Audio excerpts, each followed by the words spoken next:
Yo,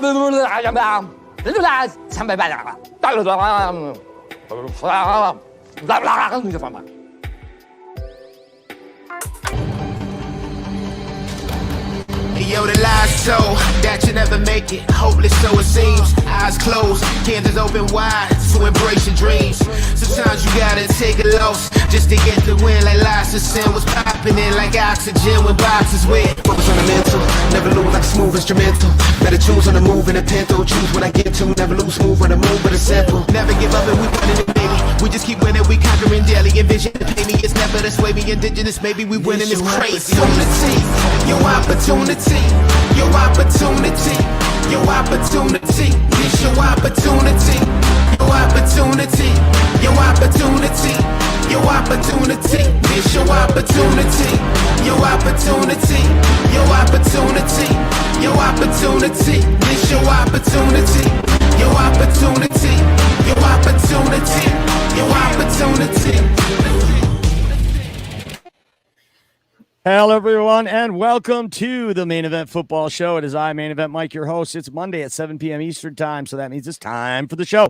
And on tonight's show, we will be wrapping up our position rankings in the NFC, the top 11. Our lists go to 11. Could just be a regular top 10 list, but Coach says it takes more. So our lists go to 11. We're going to be doing defensive end rushers this week to wrap up this off-season series that we've been doing. It's been a lot of fun.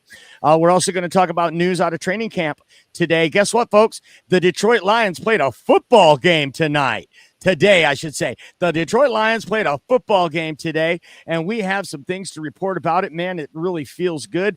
We are broadcasting live on Facebook on Lions Villain Squad. That's our page. Be sure to follow it, 52,000 Villains Strong. We're also broadcasting live into Detroit Lions News Podcast on Facebook, thanks to Joe Chapp and the boys. And we are streaming live into YouTube at Villain Squad and at JC Sports. Now, our new collaboration on YouTube at JC Sports Watch the Main Event Football Show. We are live here right now, and it is coming off of training camp, and I got some things to talk about. Be sure to put it in the chat what you think about all of our topics today. Be sure to hit. Look, I see a whole bunch of people watching, but nobody's hit the like button yet, man. Come on, hit something. Push a button or something. Make something happen. Let's get the juices flowing tonight. And anytime I want to get the juices flowing, I want to get those good football vibes going, I call my good buddy, our producer, Mr. Russell Wayne. Welcome to the main event tonight, sir. Live from Arkansas, the Swami is here. The Swami live from the swamp. From the swamp. Yeah. From the Okefenokee swamp. The Swami in the Okefenokee swamp. Put it in the comments. Say hi. Love to have everybody here. We love to interact with you guys. Let's talk about this training camp joint practice that the Detroit Lions went out to New York and had with the Giants today. Updates, tweets, all day long over social media, giving us updates. And what is the number one headline about today's joint practice? Fights. Like 3 clearing brawls broke out. Brian Daboll and Dan Campbell standing on the sidelines like a couple of dads watching their kids duke it out on the playground. Oh, no. Go get him. No. But if you watch some of the scuffles, it was good. And I know both of these coaches are hard-nosed coaches, and they both probably loved to see that intensity and that fire. This is nothing new, right? This happens every single year. Dan Campbell spoke before the joint practice today and had some really great words about the New York Giants, how that was the team that drafted him, and he's very close to the Mara family, and has a lot of very close friends in the organization to this day. New York Giants, of course, play not too far from Detroit, so it makes a good matchup for joint practice. Also, these teams will square off on Thursday for their first preseason game, official preseason game, and they'll have another joint practice on Thursday. So the Lions are going to be looking at the tape, talking about what they did today, and they're going to try to improve on some of the stuff that we saw coming out of there when they do meet again on Thursday for another joint practice. What do you make about these fights, Russ? It ain't no thing. I mean, like you said, you hit the nail on the head right away. That's what these training camp things are for, man. They get in fights every day. They were fighting with each other last week. I mean, these guys, this isn't like going to the playground and, playing some one-on-one for some pride right here. This is money. This is position on the team. I mean, really, the position on the team could mean hundreds of thousands of dollars in difference between you and your family going out there. So these guys are fighting. These guys are fighting because they want that job. They want to be able to have that security to go out there. And I don't mind it at all, because we're out there. We're fighting. We're fighting. There has to be a line, though, right? I mean, there has to be a line where you're jeopardizing your own career. Fight. I mean, one of the fights was with Amon-Ra St. Brown. He had caught a pass and he didn't like the way the guy was grabbing him after the play, after the whistle had blown. So he gave him a little shove, and another guy runs in and pokes the ball out of Amon-Ra's hand, and then that guy gets a double fist to the chin, right? I don't want Amon-Ra punching me. So my point is, if Amon-Ra would have gotten injured as a result of that scrum, and you just paid him close to $30 million a year, I mean, isn't there a fine line where you want to be relentless and aggressive and you want to show that fire, but you also, man, you can't take any chances in this. So it's really a touch and go thing. And since we're talking about injuries, that's probably the biggest story coming out of today's joint practice is the injuries. And that is right guard for the Detroit Lions, Kevin Zeitler, with a shoulder injury. Not a good way to get another auspicious start for this offensive line. This will be the third year in a row we've been waiting to see these five studs all play together. And again, we go another opening day without seeing the five starters lined up on opening day. This is a real bummer for me. They say he might miss week 1. So maybe there's still some hope. But Kevin Zeitler, shoulder injury, they say he could miss week 1. It could go that way. Also, Terrion Arnold was pulled with concussion protocol. So many people made a big to-do out of this on the internet today. It was nothing. If you watch the clip, it didn't even knock him down. Right? He just trotted right back over to the huddle. Everything's fine, but it was a big hit. It made a lot of noise. And so they pulled him, and now he has to go through this concussion protocol. I'm 100% sure he's probably going to pass that because when you see the play, it looked innocuous to me. So Zeitler and Terrion Arnold, those are the two injury reports from the joint practice today. Anything there to talk about, Russ? Not really. I mean, you hit it right there. Arnold's not long-term hurt, and Zeitler can still be there week 1. That sucks, man. It really does suck because you want to see all of those guys together, and you hate to see guys get hurt. Absolutely. And being a shoulder as an offensive lineman, I mean, that's a pretty crucial component right there. So hopefully they're not going to rush him back, that he'll be fully healthy when he does come back, because we definitely want to see this line at full force and see what these dynamic running backs can do. Another piece of news is our good friends over at the Detroit Lions News Podcast shared a piece of content that they had put out, which was the current depth chart as released by the Detroit Lions. And the current depth chart has Donovan Peoples-Jones listed on the 3rd team. Practice squad player Doris Fountain has usurped him in the depth chart, and he is now the starter behind Jamison Williams. He's second string behind Jamison Williams at the 2 receiver. So DPJ demoted. Put it in the comments. Tell me, does that surprise you? Do you have anything to add about this? Because this is a bit surprising to me. This is a guy I thought that when they let Josh Reynolds go, this is the guy JMO was going to have to take the job from.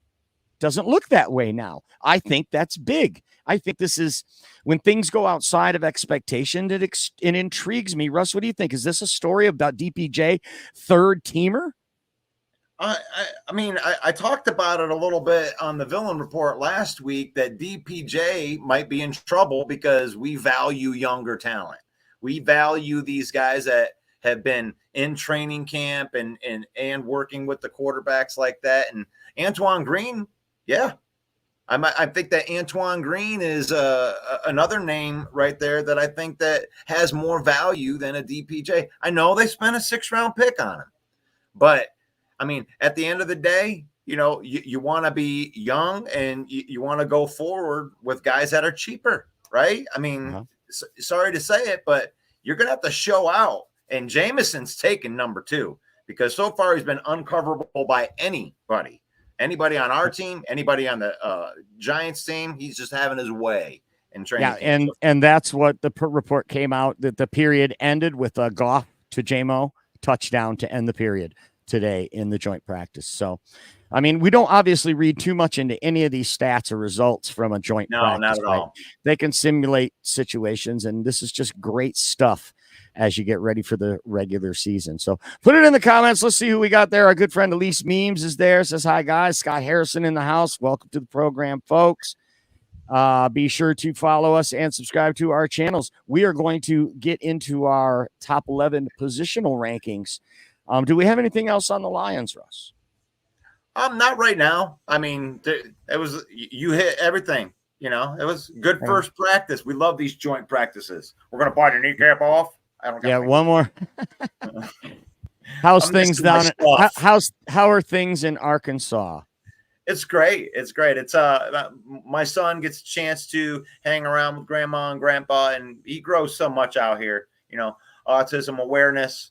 Throw a little shout out to my wife's page right there. My son is autistic, and he grows so much on these trips down here just because he's got all this space. It's beautiful. So Arkansas, that's like between Kansas City Chiefs and Dallas Cowboys territory. What kind of fans are they there in Arkansas, other than the Hogs? Obviously, well, we live really close to Alabama, so there's no pro fans around here. This is all Crimson Tide around here.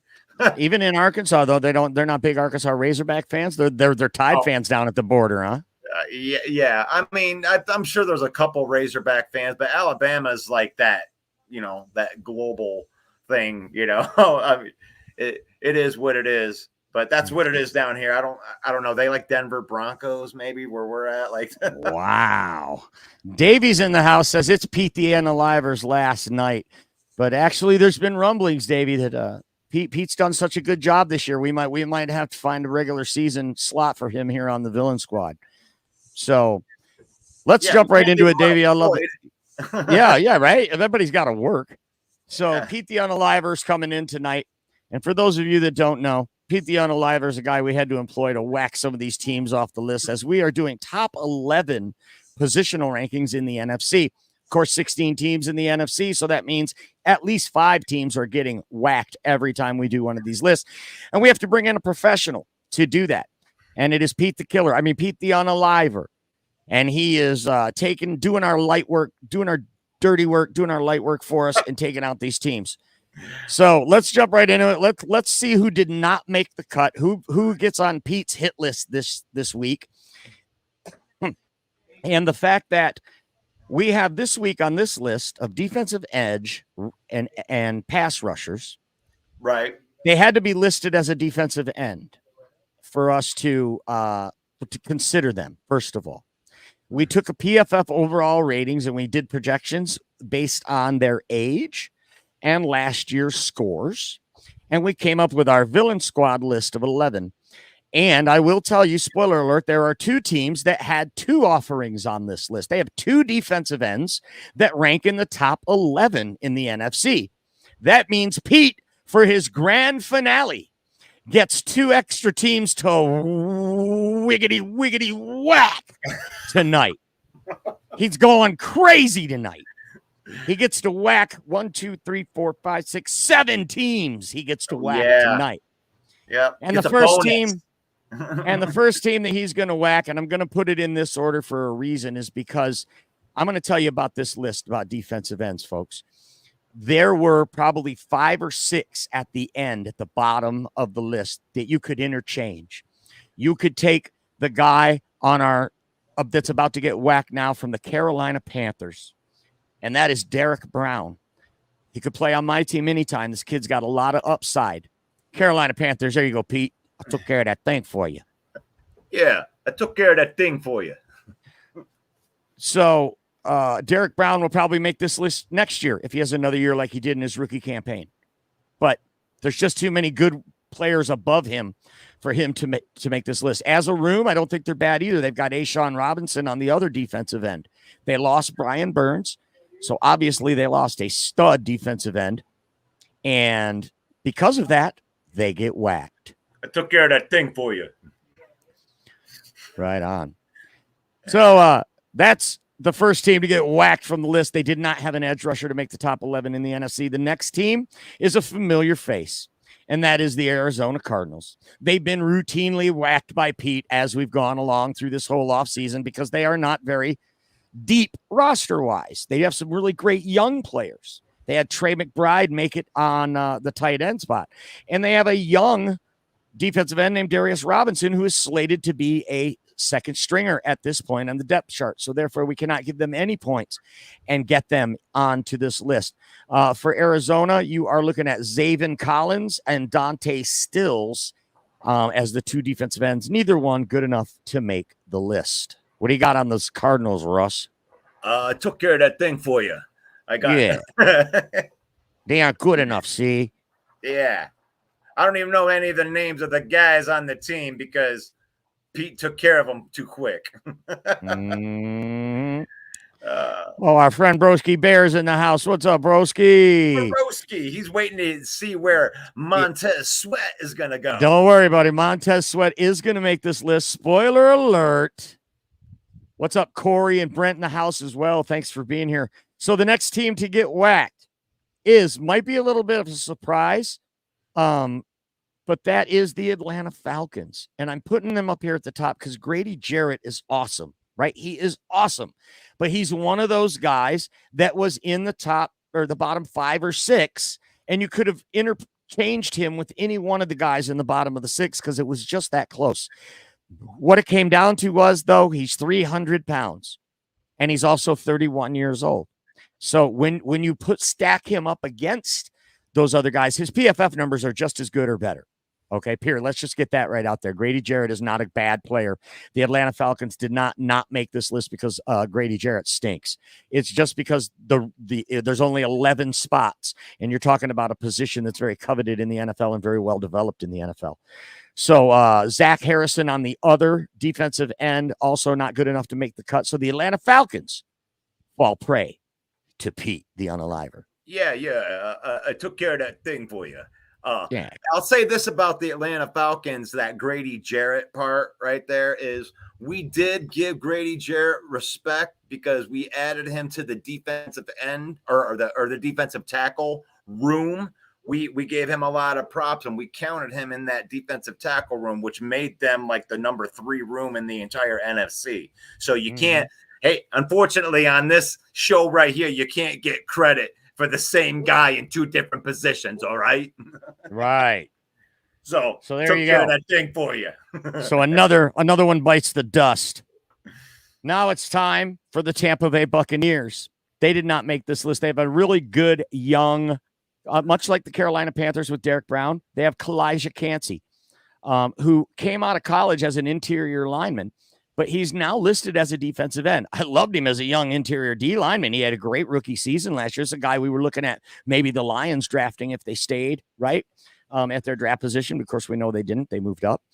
But Kalijah Kancey on one side and then Logan Hall on the other. Neither of those guys yet have met the threshold to be in the top 11 of the NFC on our Villain Squad positional ranking. So Tampa Bay bites the dust. I took care of that thing for you. Yeah. Tampa Bay swims with the fishes in the bay. And we got 2 more to go. Pete's on a roll tonight.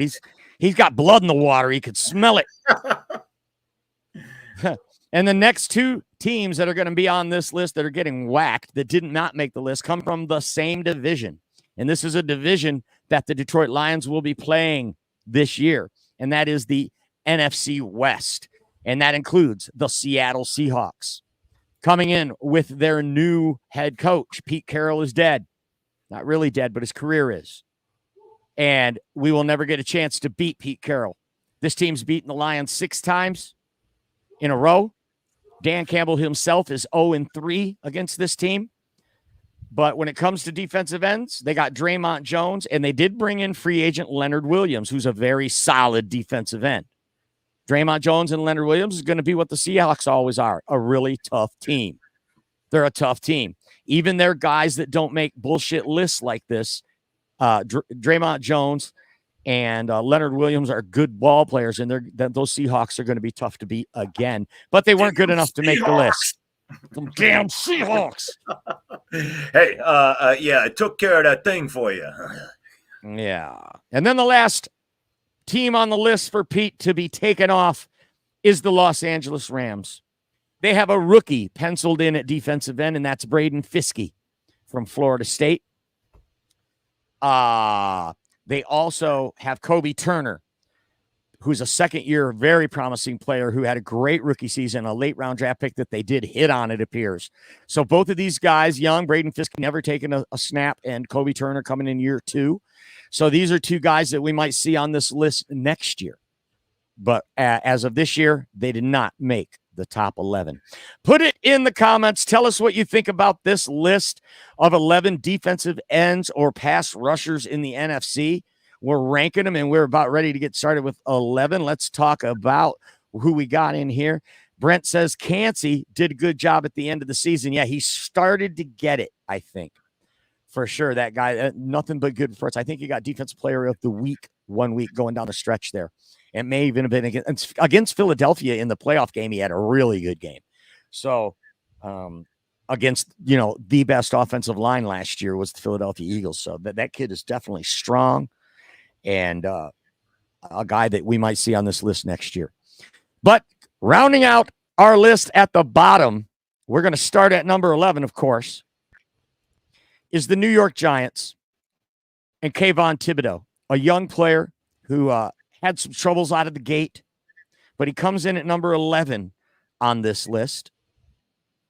And again, one of those guys, you could say Grady Jarrett's better than Kayvon Thibodeau, but he's 25 pounds lighter, 2 seconds in the 40 faster, younger, cheaper. And by those metrics, he makes the list and Grady Jarrett does not. What do you think of Kayvon Thibodeau, a guy that a lot of Lions fans wanted to draft rather than Aiden Hutchinson, Russ? What do you think about him being in the top 11?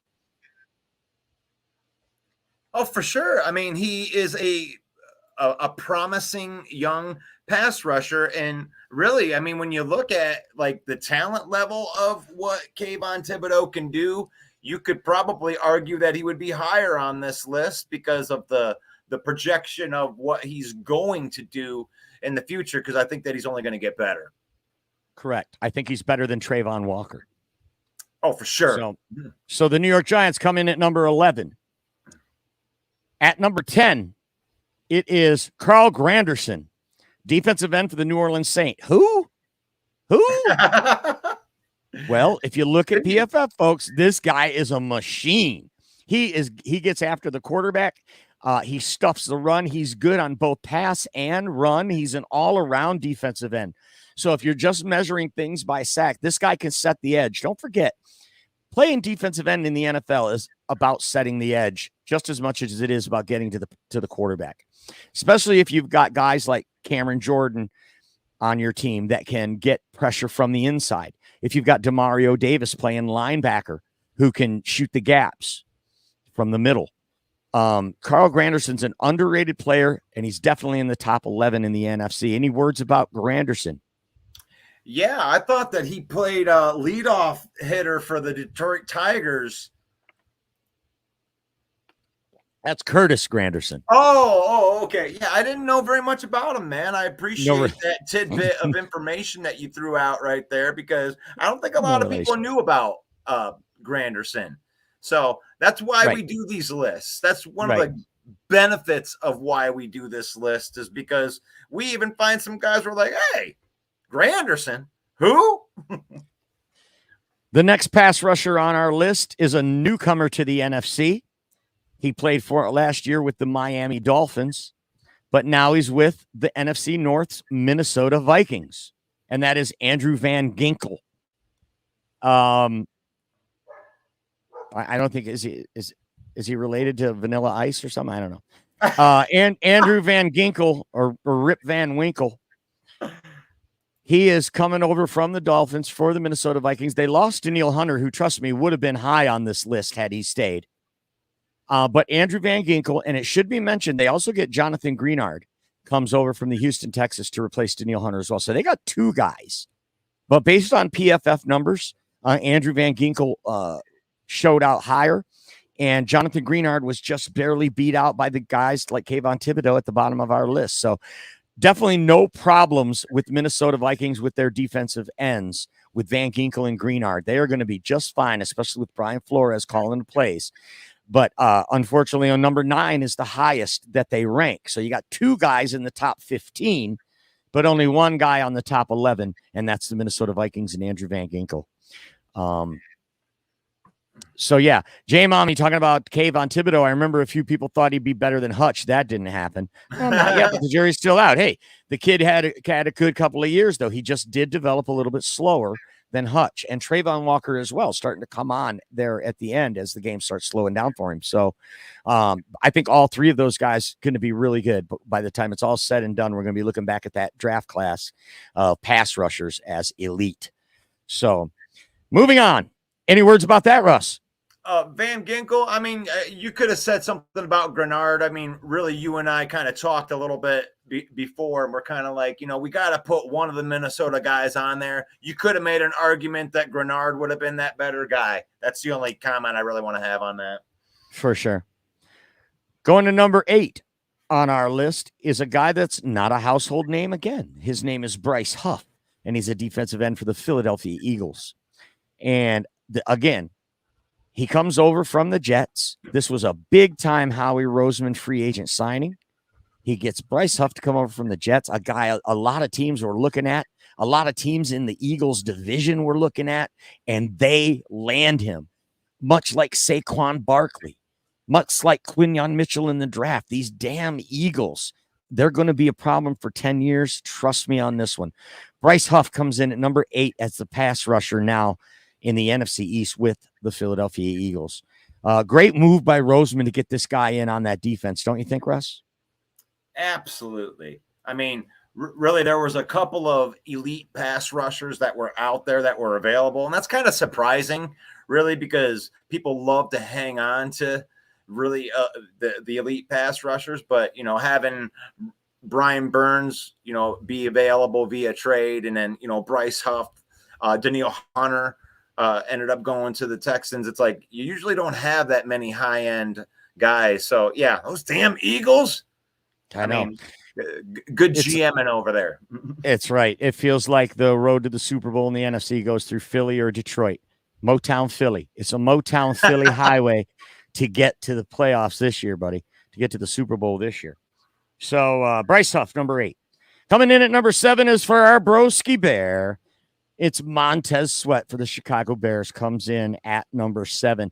Easily could have been maybe a notch higher. Easily could have been a couple of notches lower. But based on what he did when he got to the Bears, when Matt Eberflus took over the defense about 7 games into the season last year, turned this defense around, and he is a building block, a foundational piece of a defense. I can't believe the Washington Commanders let this guy get away. I understand you got rid of Chase Young. Do the smart thing. Keep this guy and get rid of Chase Young. But they let them both go, and the Bears are right there to scoop him up, and good for them because he comes in at number 7 on our list of best pass rushers in the NFC. Yeah, Montez Sweat is somebody that can go a lot higher on that list. If he actually played a whole season there, I mean, he could be a special pass rusher, and he could end up being one of the better ones. That's what I'll say about Montez Sweat. He's one of the very broski. If you're watching, I'm going to tell you this: Montez Sweat is one of those guys that I fear from your team that I actually believe could hold his own against some of our really, really good tackles. That's right. That's right. That's going to be one of the biggest tests for Penei Sewell and Taylor Decker twice a year, and a guy that's coming up on our list too. So Montez Sweat at number 7. I hope that satisfies you guys, you Bears fans. Easily, like I said, we could have went up a couple of notches in either directions with Montez Sweat, but he lands at number 7. Number 6 is also a New York Giant. So the Giants come in with 2 guys, okay, on the pass rusher list, and that is DeMarcus Lawrence. I'm sorry, that is Brian Burns. They have Dexter Lawrence as their nose tackle, so probably the best defensive line in all of football that plays a 3-4. It's okay, Mike.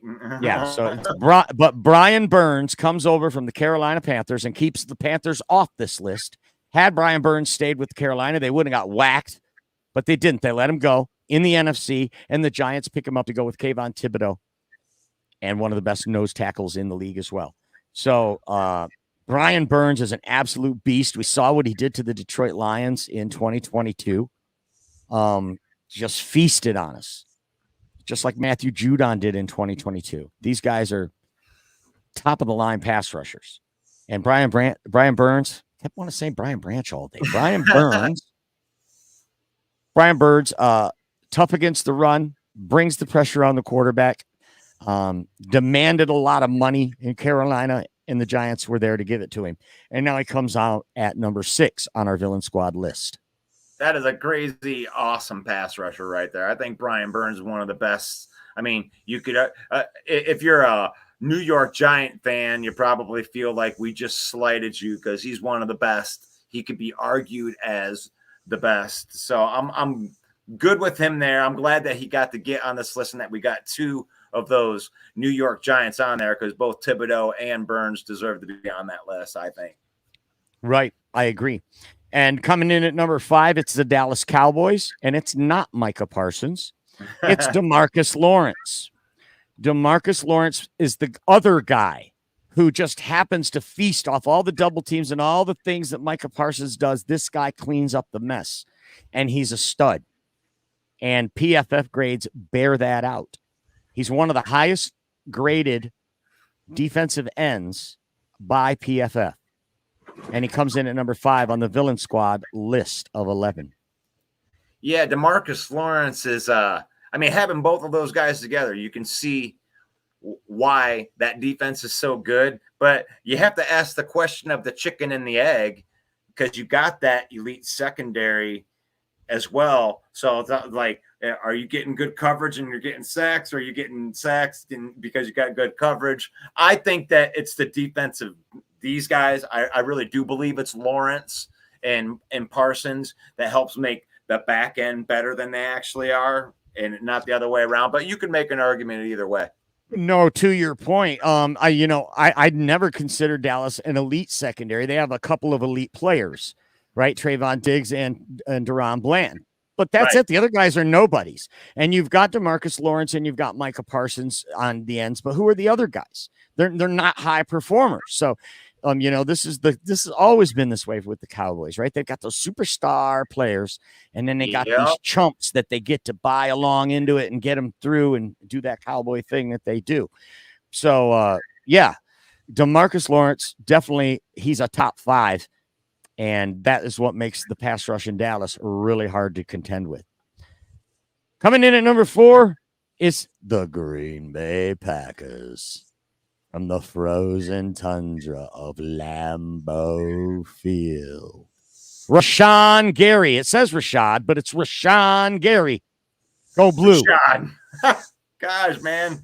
Rashawn Gary out of there. From the Green Bay Packers comes in at number 4. And he's a beast. He's had some injury problems, but when he's healthy, he's a problem. Okay. Definitely warrants a top 5 ranking. He comes in at number 4. Carl Brooks, who also plays behind him, is a young and upcoming player. They got some guys on that defensive line. Also, Lucas Van Ness, the draft pick from last year, the other defensive end. Man, these guys, when you're grading a whole room at this time next year, we might be having them in the top 3 as a whole room on defensive ends. What do you think of that, Russ? Rashad. No, Rashawn Gary is an elite pass rusher. He has been. And the question before was, can he stay healthy? And, he's out there. And anytime that he's out there, he's a wrecking ball. He can get to the quarterback. And I know that we're probably going to get some Homer alert things because we have our guy rated ahead of all these NFC North guys, but that's all right. You can have a Bears or a Packers or a Vikings show, and then you could have your list have your guy ahead of our guy. But for right now, we got Rashawn Gary at number 4. And we're not above bribes either, man. If you want to donate to our Patreon, we'll make the list say anything you want it to say. Bears 17-0. Yeah. Super Bowl. Patreon at Villain Squad /Villain Squad. Patreon. You tell us what the list should be. Oh, gosh. But all right. We looked at it. Here we go. Here we Way to go, poker face. No, I think Russ is giving it away here, folks. At number 3, it's a guy who plays for your Detroit Lions. It is Aiden Hutchinson, the high motor man himself. So you get a Wolverine at 4 with Rashawn Gary, and you get a Wolverine at 3 with Aiden Hutchinson. He comes in at number 3. Damn, you're all lathered up, aren't you? There's no doubt. There's no doubt that Aiden could be number 1 on some people's lists, but some of the guys that are ahead of him, the grades in PFF just were undeniable when you look at the sheer numbers and the volume of some of the numbers that these other 2 guys had, that you couldn't, with a straight face, no matter how much you love the Lions, you could not rate these guys above this guy above the other 2. So a respectable number 3 on the Villain Squad list of 11 of the defensive ends in the NFC. And what do you got to say about Hutch? And by the way, put it in the comments. I want to know what you think. Over under is 10.5 for the Lions win total. Also 10.5 is the over under for Aiden Hutchinson's sack total. He had 11 last year and 9.5 the year before. And now it's set at 10.5 by Las Vegas. So put it in the comments. I want to hear. Looks like we're going to have a few minutes left at the end of this show. That's something I'd like to talk about. Do you think Aiden Hutchinson is going to feast? With another year of development, having DJ Reader on the line with him now. Get your comments in there, and we're going to talk about that as soon as we get this list done. Fred said, I already do Patreon, so Hutch is first. That's right. Thank you, Fred. Next time, Fred, you got it, man. We just got to know in advance. So, yeah, he deserves number 3, right? For sure. I mean, we do our best in all honesty, we try to put the guys where they actually should be. And honestly, if you're a Homer Packer fan or a Homer Chicago fan and you want to put your guy ahead of ours, that's fine, but the numbers don't back that up. Right. Number 3 is it. That's where it is. Right. We don't have the Law and Order drop tonight. They don't allow that in they don't allow that in Arkansas. No Law and Order here. No guardrails either on the mountains. That's pretty scary sometimes. No guardrails on the mountain. No guardrails on the mountains. They're like, good luck. Did you bring extra underwear? No, actually, we rented a Charger, so it was actually pretty fun to go around those corners. Whoa. All right. Well, number 2 is Micah Parsons. The guy many Detroit Lions fans were pining for the Lions to draft instead of Penei Sewell. That worked out okay. But believe me, if we'd have got this guy, I don't think it would have been too shabby either, because he is right there with Myles Garrett as one of the best defensive ends in the game today. He may go down as an all-time great if he continues on the trajectory that he's on. I don't like him as a person. He's one of my most hated NFL players, and that's because some of the things he said, disparaging words about Detroit and about the Lions, and some interviews I heard him do with Jim Rome. He said some things I did not like. Just so as a person, and I already hate the Cowboys, so they gave me a good reason to not like him. But putting my bias aside, we had to rank this guy number 2 on the list because you can't deny the talent, right, Russ? Oh, he is awesome. And if we didn't have the best tackle in football that we got instead of him, I might actually have some of that envy. But I don't regret not even 0.5% that we got Penei Sewell instead of this guy. We got the equivalent on the other side. We got a guy that can block him. Right. You got the one. Micah Parsons is Penei Sewell's bitch. Right. You've got the antithesis. Let in. You got the antithesis of Micah Parsons with Penei Sewell. So the unstoppable force, and we got the immovable object. We good. So I love that. I love that call out. That's what we should have been telling those people during that draft all that time, but we didn't think of it till now. Damn it. All right. So there you go. Just to recap, Just to recap, number 11 is Kayvon Thibodeau. Number 10, Carl Granderson, no relation to Curtis. Number 9, Andrew Rip Van Ginkel. Number 8, Bryce Huffin Paint. Number 9, Montez Cold Sweat. Number 6, Brian Rugg Burns. You like that?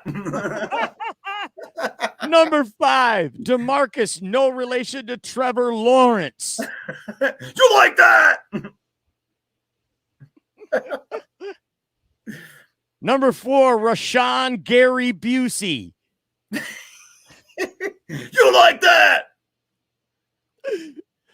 Number 3, Starsky and Aiden Hutchinson.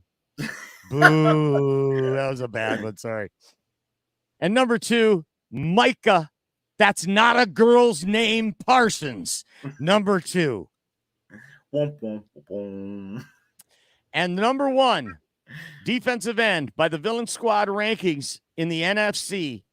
And we're going to let our good friend Fred Peterson introduce this one. Aiden Hutchinson does not deserve to be the top defensive end. He's great, but not over Nick Bosa. Eventually, he will be. That's such a good call out, Fred. Nick Bosa is the number 1, Russ. Tell us why Nick Bosa is the number 1 defensive end in the NFC. Because you can't block him. Doesn't matter who you are, unless you're Penei Sewell. But the thing is like this is a guy that you have to account for. The dude sets the edge. He plays the run. And that's the reason that we put him above Micah Parsons, because Micah Parsons is an elite pass rusher, but Nick Bosa does it all. He can set the edge. He plays well in every facet. He reminds me of a matured version of our own guy, Aiden Hutchinson, effort guy that just doesn't stop. The motor doesn't stop. His PFF grades are in the 90s. And just to give you a little perspective, Aiden Hutchinson's sack total by Vegas over under is 10.5. Nick Bosa's is 12. So don't for a minute think we got the best defensive end in the NFC right now. That title goes to the San Francisco 49ers and Nick Bosa. Kentaro's on. He says, is this list pure pass rush, though? It's defensive ends and pass rushers. Because if you play a 3-4 or a 4-3, or in our case, a 4-2-5, Kentaro, it's just our list, what we have deemed using PFF's overall and projections based on age and weight and measurables. So yeah, go ahead, Russ. It is pass rush, but like we had said, there was a lot of hard decisions where it came into where this list was. And to me, like the fact that you can play the run or that actually helped you in this, even though we do want to make sure the best pass rushers are on here, but the ones that can play the run, we're going to hold priority over guys that can own. That's all you do is pass rush. Right. I mean, even Micah Parsons can drop back into coverage. That plays a little bit into it. If you're not a one-trick pony, that's going to help you get higher on our pass rusher list. You can't be a liability on run downs. Don't forget, folks, that Russell Wayne does a morning show every weekday morning and then Saturday too. It's called the Lions Villain Report. It's a training camp preview that he's doing right now before the season kicks off, and some really good stuff going on that morning show. Russ, kudos to you. What time are you going to be going tomorrow morning? I think we did the poll, and most of the people thought that 9 was a little bit too early. So because of you guys, we're going to go ahead and move it to 10 o'clock. And I might go a little bit earlier than that. It might be 9:45. I might go a little bit earlier, but I'll just go ahead and call it 10 o'clock. And so keep your eyes open. Keep your eyes open on the Villain Squad Network for the Villain Squad Report, the Villain Report, Lions Villain Report. God, I got to get used to saying that. With Russell Wayne at about 10 a.m. tomorrow morning. And let's see what we got in the comments now based on those Aiden Hutchinson question. Okay, here we go. Our good friend Roy, welcome back to the program, says over 10.5 sacks for Hutch. Brent says over for Hutch and over for the win total. Fred Peterson also says over 10 for both. I think getting help on the D-line, Hutch is going to have a breakout season. Agreed. And J Mommy agrees too. She says Hutchinson was dealing with an interception injury. He'll get 15 sacks this year. Love it. Davey's in the house. He says 13 sacks. Roy says Hutch is a true of a lion as we've ever had. I agree, and I would say the same thing about Amon-Ra St. Brown. We're going to look back 10 years from now and consider these guys right there with Megatron, right there with Barry, right there with Lem Barney. We're going to talk about these guys with that kind of reference, and Penei Sewell as well. And I think Brad Holmes as well. Brent says Hutch had 101 pressures. That says something, right? And with better secondary play behind him, that will translate to more sacks. J Mommy says if Aleem stays healthy, he's going to be on this list next year, except he's a defensive tackle, and he already made our list for defensive tackles, especially when you consider how young he is and his upside that he has. So I think I hear music. Do you hear music? I hear music in the background. Can you hear it? Thank you all for joining us. We will be back every Monday night for the main event. There it is. I knew I heard it somewhere. Must be all the metal plates in the heads down there in Arkansas, bumping the satellite signal off. Oh, Detroit Fan Man just gets in as we're leaving. Russ on the porch just kind of works, I'm saying. Fan Man, the check's in the mail, bro. We're already developing the channel, Russ on the porch. He's going to sing hymnals, and I'll be on the porch. And I'll be cooking omelets on the Blackstone behind him. Well, Grandma and Grandpa are going to love that. They'd love us to move down here to Arkansas so they can see the grandchild all the time. I mean, really, we're not held up because of what we do here. We can do this on the internet, right? Here we are. Right. I'm in Arkansas, and you and I are doing a show together. So Russ will be on at 10 o'clock in the morning tomorrow and Wednesday and Thursday, Friday as well. We got another preseason game for the Detroit Lions on Thursday. A joint practice with the New York Giants. So we're going to have a lot to talk about. We'll get some updates on these injuries. And I think we're going to call it early today. I'm going to let it go early today. So for Russell Wayne, I want to thank everybody who joined our show today in the comments. It is the off season and training camp right now. And we're really looking forward to this season and being with all of you. We got big plans coming up. So for all of us here, Russ and myself, I want to say thank you very much. God bless each and every one of you. We'll see you next week. Peace out. Hey, yo, the lies so that you never make it. Hopeless, so it seems. Eyes closed, candles open wide to embrace your dreams.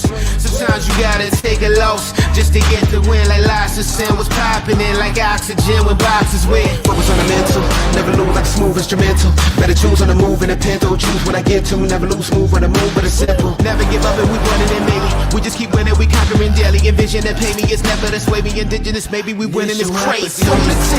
Your opportunity, your opportunity, your opportunity, this your opportunity, your opportunity, your opportunity, your opportunity, this your opportunity, your opportunity, your opportunity, your opportunity, this your opportunity.